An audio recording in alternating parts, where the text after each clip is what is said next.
Good morning. This is Shauna Gollihue with the Claypool Community Church Godspot. This morning, I'm just going to take you outside with me as I go through my garden. And a garden is not an easy job. It is something that takes time and effort, and then you have to wait. You have to wait to see the production of what you desire that's been planted from seed, or just that small tender plant that you put in the ground.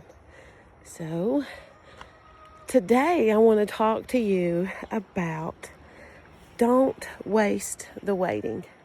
You know, I would say that every one of us, if I could get a show of hands, tell me if you're waiting on God for something. And I would say everybody's hand would go up.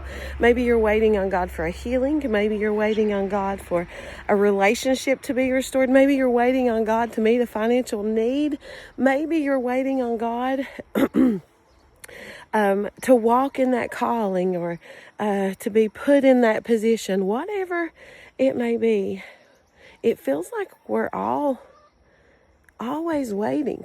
You know, waiting on God to respond to our request, waiting to hear the voice of the Lord, waiting for clarity to make that big decision. You know, a few years ago, Pete and I went through a ministerial studies program, and we sat around a table just to get to know the people that we were in this class with. And we went out for lunch, and we started the conversation, and there was a lady that said to us, she just said, you know, I know what God's called me to. God has called me to children's ministry, but he hasn't given me children yet. So I told him, until he gives me what I want, I'm not going to work. I'm not going to do that. I'm not going to work in children's ministry. I'm not going to do it. It struck a chord with me because I never really thought of bargaining with God in that way, in the refusal of, it reminded me of a little child that says, no, until you give me what I want, I won't go to bed. I won't eat my peas. I won't do that. So it really struck a chord with me, because here I was in the midst of waiting. And what was I waiting for?